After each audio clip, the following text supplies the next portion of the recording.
सीधे चलूंगा जल सेना सर के पास। Sir, this is new India, isn't it? क्या ये नया भारत नहीं है? एक तरफ हमने PP-15 से डिसएंगेजमेंट किया उनके साथ, और दूसरी तरफ हमने एक जगह दो जगह से एस्केलेशन कर दिया। ये चाइना को we are giving them taste of their own medicine.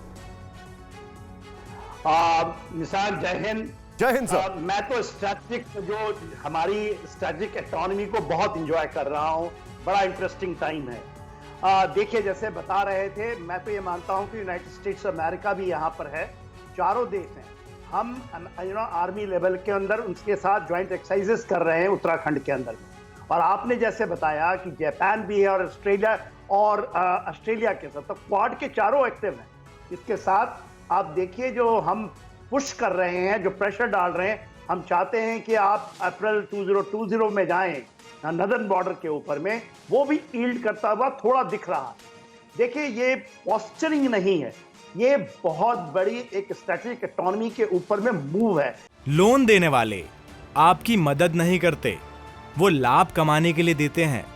तो कौन अच्छा है और कौन बुरा है, जानना चाहते हैं तो फ्रीडम ऐप को अभी डाउनलोड कीजिए।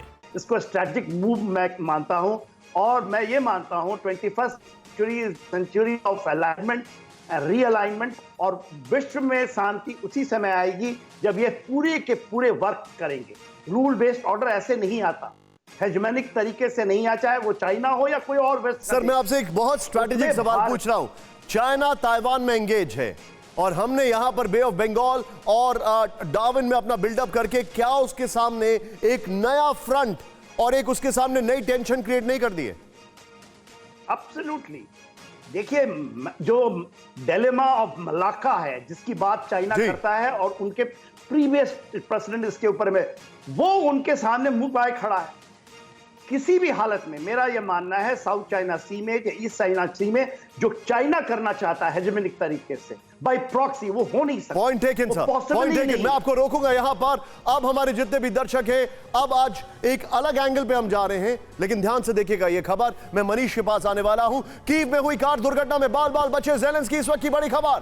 ब्रेक करें विद द विजुअल्स। ज़ेलेंस्की की कार उनके एस्कॉर्ट वाहनों से टकराई। दुर्घटना में ज़ेलेंस्की को किसी तरह की चोट नहीं आई।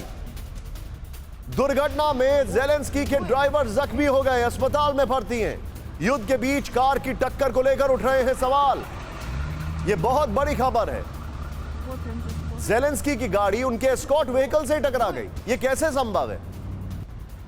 यहां पर यह बड़ी खबर मैं आपको बता रहा हूं।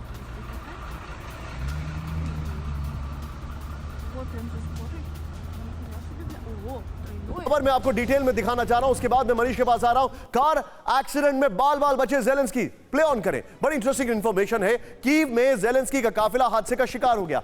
कीव के अंदर लीजिए, let's look at it. Next change करें, यहां पर फुल वॉल दिखाइएगा। Well made, well this is also all right. यूक्रेनी मीडिया के मुताबिक ज़ेलेंस्की को कोई गंभीर चोट नहीं आई है, थैंक गॉड। नेक्स्ट दिखाइए, बड़ी खबर है। दूसरे वाहन के ड्राइवर को हॉस्पिटल में भर्ती कराया गया, यह भी इंफॉर्मेशन है। नेक्स्ट दिखाइए, ज़ेलेंस्की के खार्किव के इजियम से एक दिन का दौरा कर वापस लौट रहे थे। नेक्स्ट दिखाइए, रास्ते में ज़ेलेंस्की की कार एक दूसरे वाहन से टकरा गई। अब इसके बाद वाली जो खबर है वो ज्यादा इंटरेस्टिंग है। सीधे आइए बिग वॉल पर, और इसमें मैं मनीष से टेक लेना चाहूंगा। ध्यान से देखिए। अब ये कहते ना अंग्रेजी में कि coincidences are not this coincidental, इत्तेफाक भी इतने इत्तेफाकन नहीं होते। ज़ेलेंस्की का एक्सीडेंट, पुतिन पर हमला। कीव में कार एक्सीडेंट में बाल बाल बचे ज़ेलेंस्की, नंबर वन। पुतिन के काफिले पर विस्फोटकों से हमला होता है, उसके एक दिन बाद ही यह घटनाक्रम हुआ है। नेक्स्ट दिखाइए, रास्ते में ज़ेलेंस्की की कार उनके काफिले में शामिल दूसरे वाहन से टकरा गई। फुल वॉल दिखाइए राहुल। पुतिन के काफिले को गाड़ी से रोककर विस्फोटक फेंका गया। नेक्स्ट दिखाइए, चेंज करिए। यहां पर बड़ा सवाल, दूसरे वाहन के ड्राइवर को हॉस्पिटल में भर्ती कराया गया। हमले के वक्त घर जा रहे थे रूसी राष्ट्रपति पुतिन। सीधे मैं चलूंगा यहां पर मनीष के साथ। नीचे ब्रेकिंग दिखाइए ये खबर की। मनीष, ये क्या इत्तेफाक है? पुतिन के ऊपर हमले की खबर और ज़ेलेंस्की की गाड़ी का एक्सीडेंट। बिल्कुल, देखिए, कहना होगा कि रूस और यूक्रेन में ऐसा लगता है कि कार के ऊपर मौत का साया मंडरा रहा हो, क्योंकि अभी ज़्यादा दिन पहले हमने नहीं देखा था कि किस तरह से डारिया की मौत हुई, फिर प्रेसिडेंट पुतिन के ऊपर, उनके कार के ऊपर विस्फोटकों का हमला हुआ।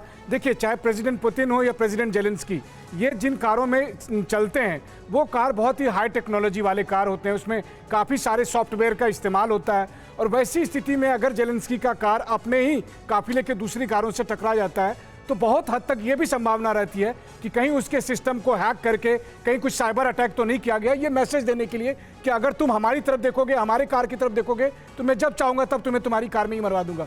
ये एक गुंजाइश रहती है और इसलिए आपने सही कहा कि इतने इत्तेफाक एक साथ नहीं होंगे कि रूस में कार पर हमला होता है, जेलेंस्की की कार टकरा जाती है, तो चाहे पुतिन हो या जेलेंस्की, दोनों को फिलहाल अपने कारों से बच के ही रहना होगा। जी वेल सेड मनीष, दोनों को अपनी गाड़ियों से बच के रहना पड़ेगा।